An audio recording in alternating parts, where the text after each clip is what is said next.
नमस्कार दोस्तों, मैं सीए अंकिता खंडेलवाल स्वागत करती हूँ आप सभी का अपने स्टॉक मार्केट चैनल में। आज इस वीडियो में हम चर्चा करने जा रहे हैं ब्लू चिप स्टॉक, यानी कि वो स्टॉक्स जो ब्लू चिप तो है लेकिन वो पिटे हुए हैं, जिनमें अभी करेक्शन आया हुआ है, उनके बारे में डिस्कस करेंगे। दोस्तों, हर साल मोतीलाल ओसवाल एक वेल्थ क्रिएशन रिपोर्ट निकालता है under the leadership of Ramdeo Agrawal. तो आज हम उनकी उस रिपोर्ट को भी यहाँ पर डिस्कस करेंगे और ये उनकी 29th एनुअल रिपोर्ट है।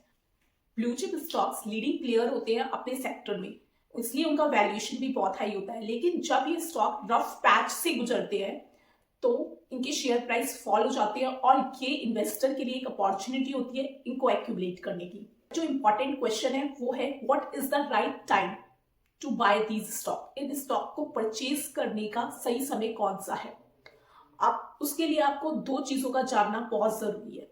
पहला, कौन से वो फैक्टर्स है जिनके कारण इनका शेयर प्राइस डिक्लाइन हुआ है, और कौन से वो फैक्टर्स होंगे जिनके कारण इनका शेयर प्राइस इंक्रीज हो सकता है। ठीक है, उसके लिए मैं इस वीडियो को 6 पार्ट्स में डिवाइड करूंगी। 6 पार्ट्स यानी कि 6 क्वेश्चन के आंसर हम देंगे इस वीडियो में। First question, what is blue chip stock? Second, what is the history of these stocks? Factors जिनके कारण इनका शेयर प्राइस गिरता है और फैक्टर्स जिनके कारण इनका शेयर प्राइस इंक्रीज हो सकता है। What is the right time to buy these stock?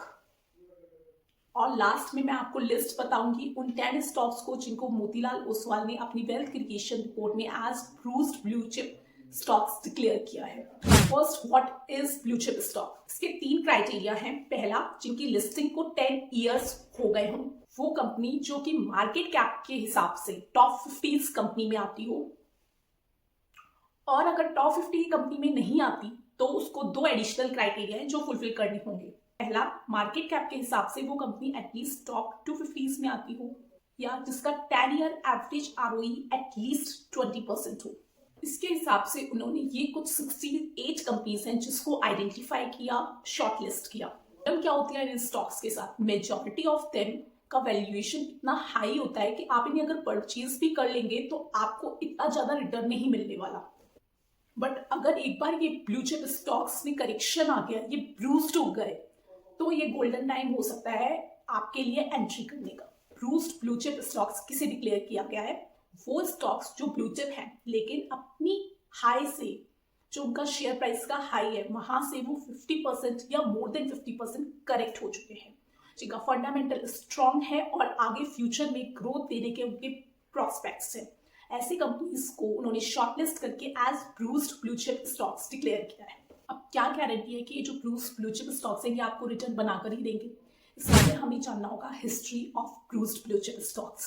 देखो दोस्तों, 2010 से चौथा में ये जो 10 ब्लू चिप स्टॉक्स है, इनमें एक सिग्निफिकेंटली करेक्शन आया, जिसके कारण से इनका वैल्यूएशन सस्ता हो गया, और बाद में अगर इन्हें आपने इस टाइम पे बाय किया होता तो आपको ये इतना वेल्थ बना कर देते। हालांकि इनमें कोविड लो जैसे एक्सेप्शनल आइटम्स भी इंक्लूडेड हैं। डिस्कस कर लेते हैं वो फैक्टर्स जिनके कारण ब्लू चिप स्टॉक्स में करेक्शन आता है। तो ये फैक्टर्स 2 तरीके के हो सकते हैं। पहला, स्टॉक मार्केट रिलेटेड, जैसे कि 2020 में कोविड आया था तो पूरा मार्केट ही करेक्ट हुआ था, तो ये स्टॉक्स जरूर गिरे होंगे। दूसरा, डीमोनेटाइजेशन 2016 में जब डीमोनेटाइजेशन किया था मोदी गवर्नमेंट ने, तो भी शेयर मार्केट में काफी हलचल हुई थी, बहुत सारे स्टॉक्स करेक्ट हुए थे अपने हाई से। वो लाइफ टाइम अपॉर्चुनिटी थी इन स्टॉक्स को बाय करने की। ऐसे ही 2008 का करेक्शन, ये सब गोल्डन टाइम होता है इन स्टॉक्स में अपना पैसा डालने का। दूसरा, कंपनी रिलेटेड इंटरनल भी हो सकता है और एक्सटर्नल भी हो सकता है। एक्सटर्नल देख लेते हैं पहले। जैसे सेक्टर स्लो डाउन, जब पूरा एक सेक्टर स्लो डाउन करता है, जैसे आजकल ऑटो सेक्टर है, उसका काफी स्लो ग्रोथ चल रहा है, तो उस टाइम पे हमें ऑटो शेयर्स को फोकस में रखना चाहिए जो ब्लू चिप स्टॉक्स है ऑटो इंडस्ट्री में। देन गवर्नमेंट पॉलिसी जैसे, या फिर कोई ग्लोबल इवेंट। इंटरनल फैक्टर्स की बात करें तो जैसे कि कैपिटल का मिस एलोकेशन, किसी कंपनी में ने कोई गलत मर्जर या एक्विजिशन गलत कर लिया जिसके कारण कंपनी का लॉस हो रहा है और कंपनी का शेयर प्राइस गिरता है। कंपनी में मैनेजमेंट जो है वो वीक है या आउटडेटेड है, वो आउटडेटेड चीजों को यूज करते हैं तो भी। कॉर्पोरेट गवर्नेंस पुअर है तो ये भी एक रीजन हो सकता है शेयर प्राइस के गिरने का। डेप्थ पाइल अप हो गया है, डेट रेशियो ज्यादा हो रहा है, या फिर उनका फाइनेंशियल परफॉर्मेंस कंटिन्यूअसली गिर रहा है, तो वो भी एक रीजन है जिससे कंपनी का शेयर प्राइस गिरता है। उन फैक्टर्स को डिस्कस करते हैं जिनके कारण कंपनी का शेयर प्राइस इंक्रीज कर सकता है या इंक्रीज करता है।